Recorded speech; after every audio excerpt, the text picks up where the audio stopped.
Faced with growing global economic uncertainties, the region's policymakers need to continue to strengthen regional cooperation integration to expand regional demand base and strengthen economic resilience while effectively managing spillovers from inside and outside of the region. There were around 667,000 jobs created in Asia by Greenfield Investment (FDI) last year. Interregional investments created almost half the Greenfield jobs last year. So FDI are playing a very important role creating jobs in Asia and also globally.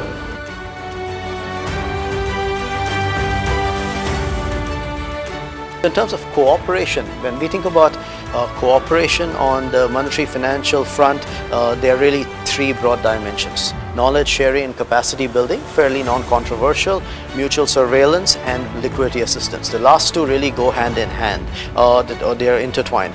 Countries are only going to be willing to provide enhanced liquidity assistance, especially the portion that's untied to the IMF, if they are certain about the quality of regional surveillance. From Asia's perspective, so Asia clearly has the resources to handle crises, maybe not a global, but certainly they have the resources, and presumably if they get their act together, they can disperse the resources more quickly in the event of liquidity shock. But I come back to the same issue, which is, are they willing to do that?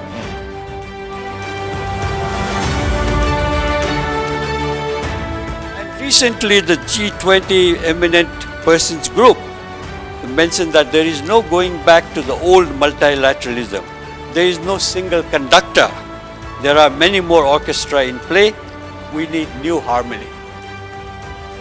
If South Asia were to promote integration with East Asia, which by the way is their largest potential market in the future, and East Asia here is not only ASEAN but ASEAN plus 3, China, Japan, Korea. So if they promote integration, then it is a win-win strategy not only for South Asia, East Asia, but more interestingly, it will also revive economic integration in South Asia.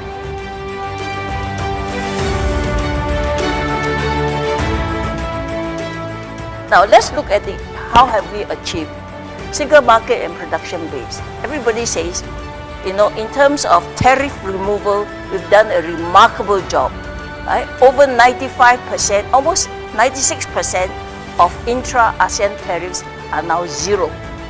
Right? So you can import and export among ASEAN countries practically with zero tariffs.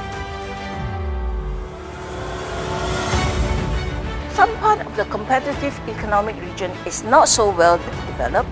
For example, we still have a very dominant SOE, state sector, state enterprise sector in many countries. And private enterprise are sometimes discriminated against. Right? And on top of it, our ASEAN agreement did not include government procurement. So it's not as competitive as it is.